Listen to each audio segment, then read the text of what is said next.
Today's review is the Neca Resident Evil 4 Los Illuminados monks, the Skullhead monk.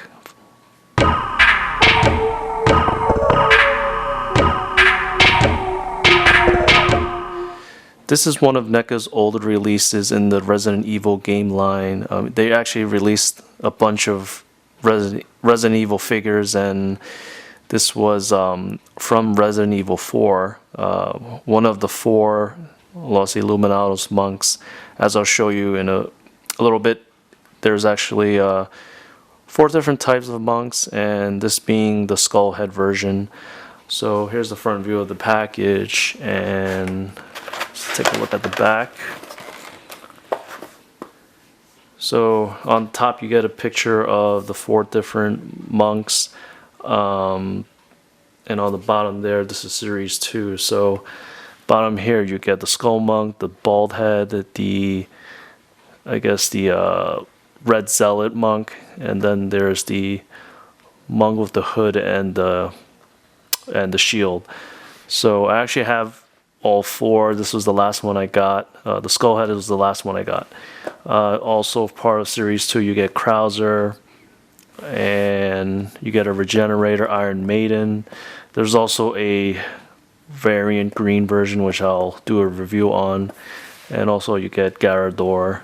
You don't kind of dark on this picture, but he's basically an enemy in Resident Evil 4 with large blades, sort of like Wolverine. But I have that figure as well, so maybe one day I'll do a review on that. So let's turn it back. So I'll get this opened up and I'll be right back. Now I wanted to show you the backdrop that came with the figure. So it's pretty cool because that's the shot of the cemetery right outside of the Illuminados church. It's actually the beginning of the game where you have to solve like a puzzle and you have to go through the cemetery. But it's pretty cool that they included as the backdrop. So let's put that aside. So with accessories, you get a bow, you get an arrow. Is it a bow and arrow? It's a bow and arrow with the arrow is actually not removable, but the whole accessory is just one piece, and you place it in the figure as so.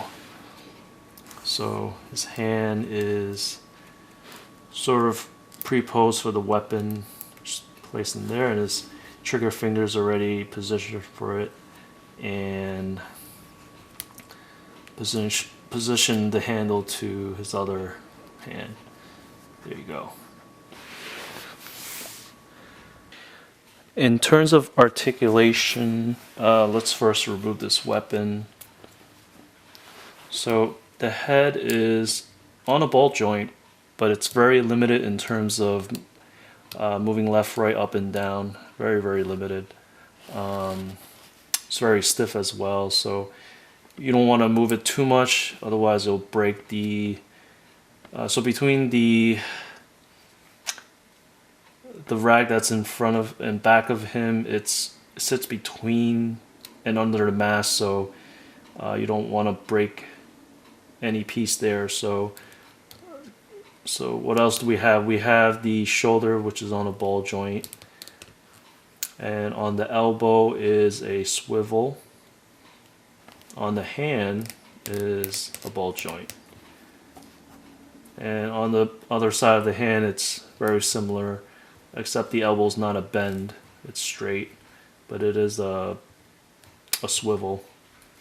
At the waistline is a swivel, and there's no articulation between the waist and the bottom of the figure. So at the bottom is the 2 feet are on a swivel. You could slightly move them so he stands properly.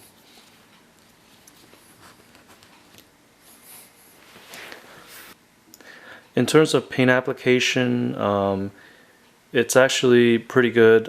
You could see from his skull mask that it's very like a rusted skull. I recall every time you shoot the head in the game, it would bounce back, it would clink. It appears to be like a gold mask, so he's fully protected on the head. But it's very well sculpted, very well painted. You can see the very fine details on the helmet. And then if you look at the rag that's in front of him, I don't know the proper word for it, but you can see the nice little wrinkled and worn details. That's the symbol of the Illuminados. You'll see that a lot in the game if you played it. Taking a look at the cloth around the body, which is sculpted pretty well. You can see the wrinkles and the worn look of it. Looking at the hands, since they've been infected with the Las Plagas, you could see that his veins are ready to pop out. It's pretty disgusting looking. So his hands are very pale. If you looked at the other figures, especially the bull figure, you'll see that the skin is very pale. So this is nothing different. There's nothing special about the shoes. So let's take a look at the side here. The rope is also plastic, but it's very finely detailed to look exactly like a rope. It's very bendy, but you can't really do anything else with the piece above that's wrapped around his waist. It's overall very good paint job and sculpt. If you're a collector and also a Resident Evil fan, I mean, I highly recommend getting these figures. I mean, they are from a while back, so getting it now, you'll have to go through the black market and spend a little more, but occasionally you'll find a good deal on these.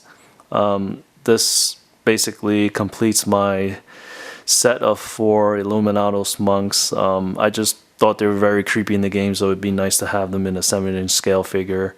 If also there's other figures on the line that I have, hopefully I get to do a review on each of them. If you have any questions or comments, please leave below.